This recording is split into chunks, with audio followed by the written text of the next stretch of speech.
Não adianta a gente planejar, a gente tentar fazer alguma coisa, deu errado, e a gente não analisar o que erramos para dali para frente a gente errar em outras coisas, né? Continuar errando na mesma coisa, aí já é insistência, né?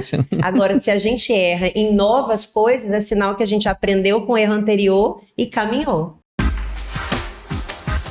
Acelere Empreendedor. Oferecimento Gestão Super Simples, muito além da contabilidade. Olá, está no ar o videocast Acelera Empreendedor.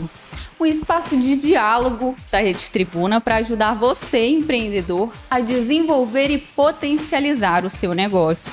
Meu nome é Verônica Aguiar, sou jornalista e repórter multimídia da Rede Tribuna. Ao longo de 8 episódios, vou receber aqui no estúdio especialistas de diversas áreas para falar sobre marketing digital, desafios, oportunidades, administração, gestão e diversos outros temas. O tema de hoje é o erro como oportunidade. E para falar sobre isso, estou recebendo aqui no estúdio a Neide Cristo, que é presidente da Associação Brasileira de Recursos Humanos, Seccional Espírito Santo. Neide, seja muito bem-vinda. Prazer é meu estar aqui, Verônica. Também estamos recebendo aqui no estúdio o Thiago Vanderkoeken, que é um empresário capixaba. Thiago, muito obrigada pela sua presença aqui no estúdio. Eu que agradeço a oportunidade. E ao meu lado aqui também está o Glaucio Siqueira, que é o consultor convidado dessa temporada. Glaucio, que é coordenador da Clínica de Negócios do Conselho Regional de Administração. E a minha primeira pergunta vai para Neide. Neide, o medo de errar, a busca pelo perfeccionismo, quais são as consequências que esse medo de errar pode trazer para as pessoas? A gente pode, por não querer errar, não inovar, não mudar. A gente muitas vezes confunde, Verônica, a questão do erro com o fracasso.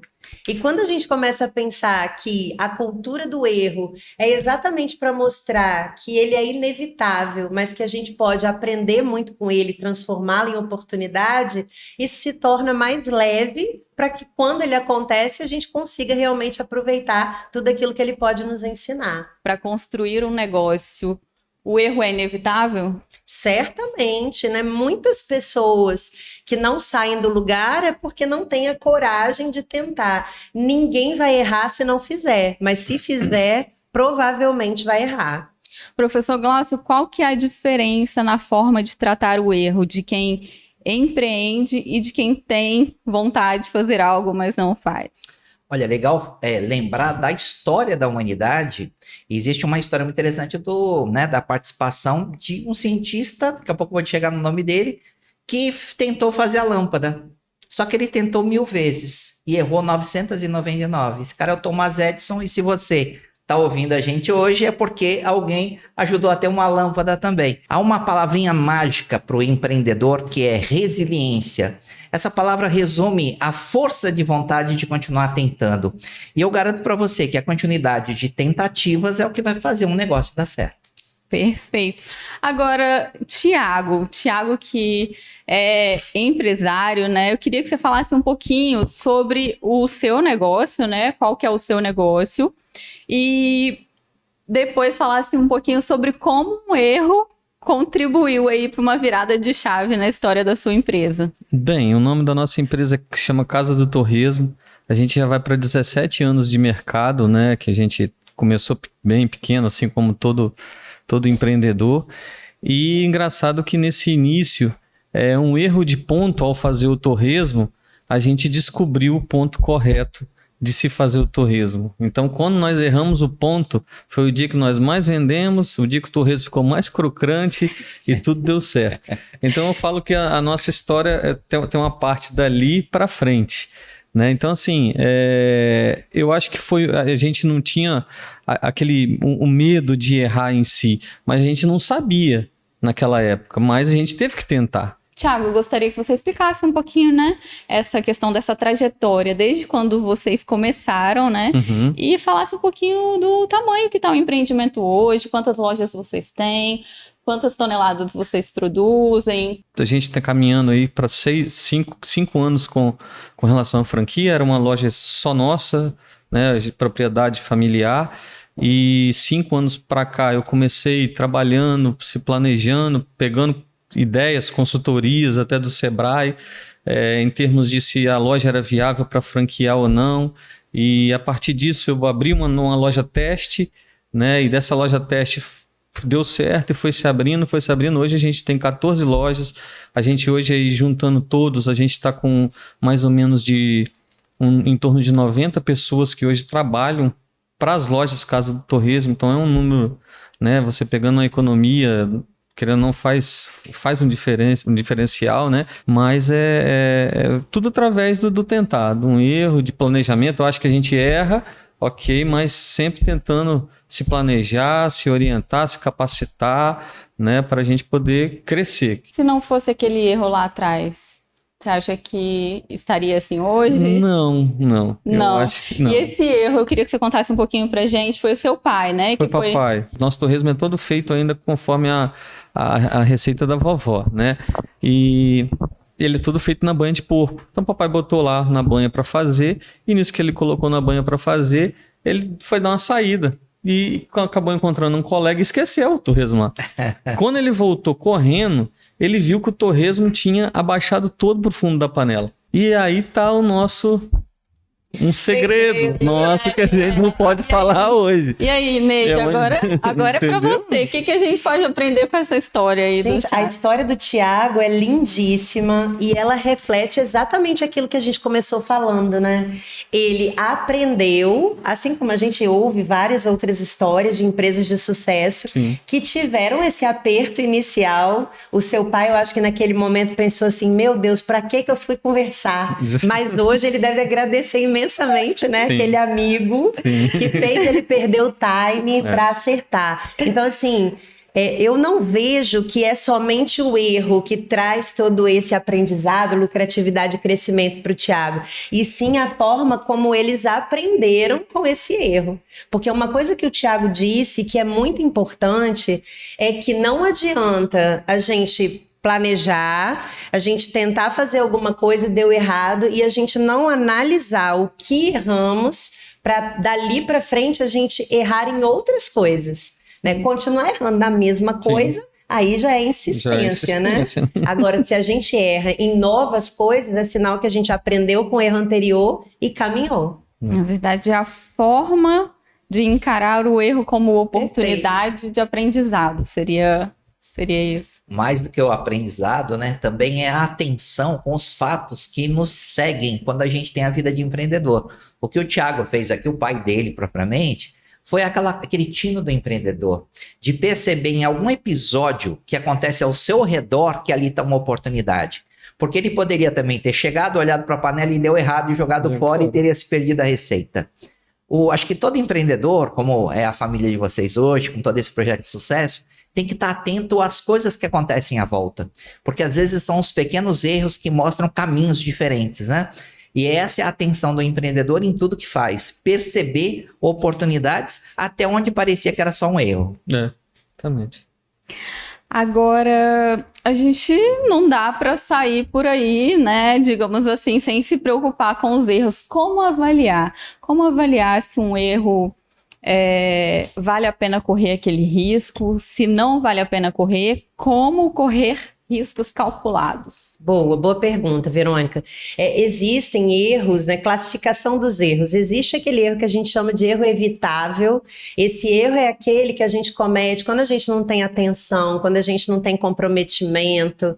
Então, este tipo de erro, ele é ruim, né? Muitas vezes vai atrapalhar, vai trazer prejuízo. Existe um outro erro que ele é inevitável pela complexidade. Então, existem atividades muito complexas que a gente precisa fazer e que, às vezes, até por uma curva de aprendizagem que ainda não se alcançou, a gente vai cometer erros. E existem erros que a gente chama de erros inteligentes. São erros que, pelo ambiente que é proporcionado, onde as pessoas podem falar, expor suas opiniões, né, podem errar, que não serão crucificadas, aí esses erros inteligentes que podem se transformar em negócios muito rentáveis, em produtos muito rentáveis. Os empreendedores, normalmente, como que eles reagem aos erros? O que o senhor percebe, né, nas consultorias? Então, assim, quando a gente olha para o mercado, nós vamos perceber vários diferentes tipos de empreendedores.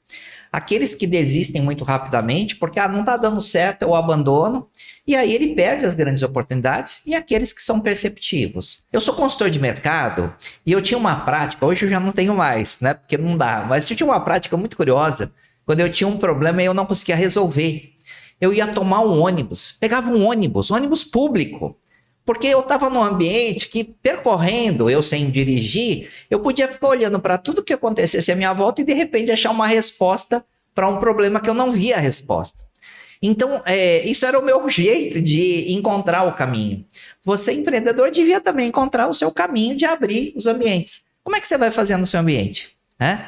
Ali, toda a história, né, do negócio do Thiago começa com um erro, um acontecimento, mas porque houve uma liberdade do pai dele sair, ter um encontro. E se eu não tiver esse ambiente na empresa, como é que eu vou dar a chance disso acontecer?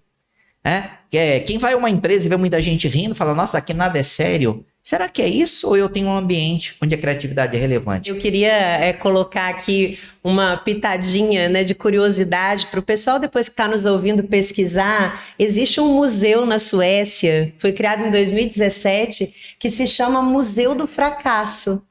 E lá tem vários produtos que fracassaram ao longo do tempo, Olha que legal. mas que com o olhar do aprendizado, a observação que o professor Glaucio trouxe aqui para nós, eles transformaram esses produtos em negócios de sucesso.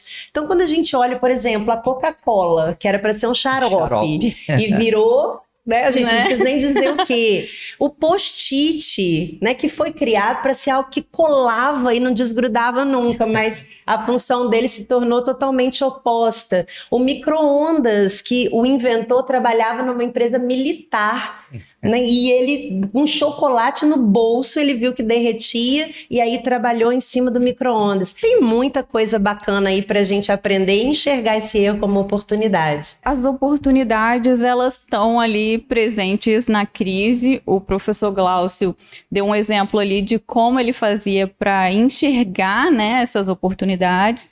E aí queria saber com você, Neide, quais são as estratégias assim que você vê para que as pessoas possam tentar ver essas oportunidades na crise. Como o professor Glaucio disse, cada um de nós tem uma forma de buscar essa inspiração. Mas eu, Neide, e muitos que eu conheço, buscam inspiração nos relacionamentos, nas conversas, nas trocas, no nosso momento de ócio, que também é importante. Sim. Porque às vezes a gente, enquanto empreendedor, a gente quer trabalhar cada vez mais para que o nosso negócio dê certo. Mas o momento do lazer, do descanso, é a hora que vem aquela lâmpadazinha que vai nos trazer essas ideias, esse frescor para que a gente possa levar para dentro das empresas. Então, assim, se está com dúvida, como o professor Glaucio disse, pergunta, troca ideia, conta o que aconteceu com você e pergunta ao colega, e você, o que aconteceu? Eu acho que essas trocas são fundamentais para que a gente possa aprender e trabalhar para que isso seja implementado dentro das nossas empresas de maneira personalizada. Tiago, e você, como você faz para ver as oportunidades aí? Hoje você não precisa de chamar um garçom nos nossos restaurantes. Você chega lá, tem um QR Code, você faz o pedido da mesa. Então é tudo oportunidade que está surgindo para nós empreendedores, que você acha assim, eu sou pequenininho, não posso. Claro que pode. Pode, você tem acesso à informação hoje, você tem acesso a cursos, você tem acesso a clínicas, você tem acesso ao Sebrae, que hoje aí tá aí, ó, um monte de coisa aí. Eu sou fanático por consultorias, eu quase toda semana tenho que ver uma consultoria diferente, porque eu acho que vem com ideias novas. Sempre é bom conversar com alguém que tem mais visão, tem uma visão diferente da sua, para você tentar inovar. Hoje, inovando até na embalagem de torresmo, a gente está inovando. Então, isso é uma coisa que é o torresmo, só torresmo. Não. A embalagem nossa vai ser diferente. Eu estou pensando já numa nova criação de como eu vou servir esse torresmo. Eu estou em uma parceria com, vou levar o torresmo para a praia, como? Então a gente tem que estar pensando a todo momento nesse ambiente do negócio e o que isso pode trazer. Só que nós, né, que estamos ali na ponta, a gente tem que sair muito do operacional um pouco, às vezes, e pensar no estratégico. Porque senão você vai ficar cortando torresmo ali o resto da vida. O Thiago está trazendo duas coisas muito importantes aí que a gente tem que destacar. Primeiro, ele está falando, por que eu contrato um consultor e eu trago alguém? A visão de fora. É quem não está dentro o tempo todo. Isso aí. Se ele não está lá dentro, ele pode ver algo que quem está dentro chega uma hora que dá aquela impossibilidade de enxergar porque você está dentro do negócio. Então é a visão externa. E a segunda que você falou, que eu acho que é a coisa mais importante do empreendedor. Aprender a trabalhar para o negócio e não dentro do negócio. Você acabou de mostrar o seguinte, que olha, eu preciso ficar no estratégico, eu gostei, essa fala é fundamental. Quanto empresário aí, ele não consegue crescer, ele fica parado, porque ele fica trabalhando ali, é o cara que está cortando o torresmo. Sim. Ele não está olhando estrategicamente, você precisa se retirar um pouco. Então, isso que mostra por que vocês estão chegando ao sucesso. Porque você está com dois componentes que é realmente a única forma de eu crescer no mercado, senão eu fico do mesmo tamanho sempre. Sim. E Glaucio, uma coisa que você falou aí, né, retirando das palavras do Thiago, é a importância também de, olhando para esse estratégico, conseguir enxergar as novidades e as tendências do mercado.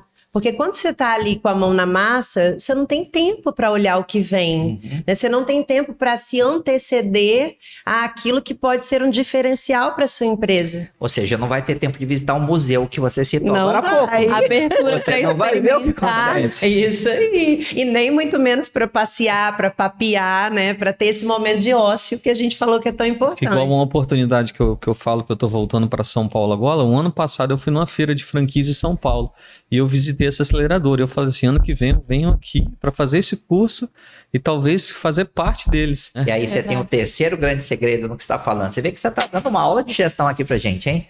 O terceiro grande segredo é network, é o que você está falando aí. Para empresário que não tem rede de contatos, que não está ali falando com um monte de gente, não acontece. Eu sempre falo que network não é ficar só no seu meio. Se você falar só com um dono de restaurante, você só vai enxergar o seu pedaço. Sim. Mas você está contratando uma aceleradora, estou falando com um jornalista, estou conversando com pessoas diferentes, isso vai te trazer insights novos. Network não é uma rede de profissionais igual a você. É uma rede de muita gente, alguns iguais a você na mesma área, mas muita gente de outras áreas que vão gerar oportunidades. Agora, existem eventos, né, em que os empresários se reúnem para falar justamente sobre os erros. Que um aprende com o erro do outro e, assim, é uma forma, digamos assim, de cortar caminho, né? Queria que o professor Glaucio falasse um pouquinho sobre esses eventos, né? Sobre essa tendência, digamos assim, de tratar esses erros de uma forma mais positiva e como oportunidade mesmo. Então, acho que nós estamos vivendo uma grande era do network, desses momentos de encontro. Nós nunca promovemos tantos pitches, né? Pitch é aquela apresentação rápida de negócio, como nós fazemos hoje. E mesmo no cenário de pandemia, nós aprendemos a fazer isso também de forma online. E hoje a gente tem as coisas acontecendo. Eu tenho um evento que é presencial, mas tem gente que está participando no mesmo momento do online. E aí tem essas trocas. E as trocas, nada melhor do que as pessoas contarem sua história. As pessoas são estimuladas a contar um pouquinho do que é o seu produto, mas não no intuito de vender naquele encontro, mas de contar. Então, quando eu conto um pouco de mim, como hoje o Thiago está aqui abrindo a história dele, e as pessoas contam, eu cresço muito, porque a melhor forma de cometer menos erros é saber que alguém errou primeiro que você. Verdade. Então, se eu sei que o outro errou, deixa eu fazer um caminho diferente, e aí tudo pode dar muito certo no empreendimento. Agora, Neide, você que deu aula aí também, dentro das escolas, dentro das universidades, você percebe muita... você percebia, né, estudantes assim com ideias brilhantes, mas que não colocavam em prática por causa desses medos? A gente vem de uma cultura onde a gente prestigia quem conta cases de sucesso, né? E isso acabou muitas vezes forçando as pessoas a quererem só o 10. Mas a gente que é professor, a gente sabe que o 10, ele vem de muitas maneiras, né? Ele pode vir porque o aluno decorou, mas ele não sabe nem do que ele está falando. Então, assim, existe hoje um trabalho nas universidades e também nas escolas de base, falando do empreendedorismo, falando da importância, né, de aprender com esses erros, de tentar, mesmo que não se tenha certeza que vai acertar. Então, eu acredito que a gente tem aí uma construção de uma nova geração que estará mais aberta a essa questão do erro, né? Porque isso tem sido trabalhado nas escolas. Os pais hoje já estão preparando os filhos mais para um olhar empreendedor, de ser o dono da própria empresa, por exemplo, do próprio negócio. Eu acho que isso depende muito da questão familiar, né? Geralmente, quando você tem um empreendedor na família, que é o caso do Thiago, né? Muitas vezes o Thiago olhava ali o pai trabalhando e, nossa, eu vou ajudar. Mas existem também gerações, né? Pessoas, famílias que eu conheço, que olharam aquele empreendimento, aquele negócio e falaram, não é isso que eu quero para mim. Eu acho que dentro de casa, o que a gente melhor pode fazer pelos nossos filhos, né? Eu também sou mãe, é mostrar para eles que eles podem ser aquilo que eles quiserem. Desde que eles entendam que nesse caminho eles terão erros e acertos, eles terão vitórias e derrotas. Mas aprender com essas derrotas vai fazer com que eles busquem novas vitórias futuramente. Acho que a gente impor assim, tem que ser, não tem que ser, eu acho que isso a gente tem que deixar como escolha aberta aí para cada um. Pessoal, muito obrigado pela entrevista, adorei o nosso papo. Este foi mais um episódio do Acelera Empreendedor. O programa está disponível no nosso site, Tribuna Online, no nosso canal no YouTube e nos tocadores de podcast.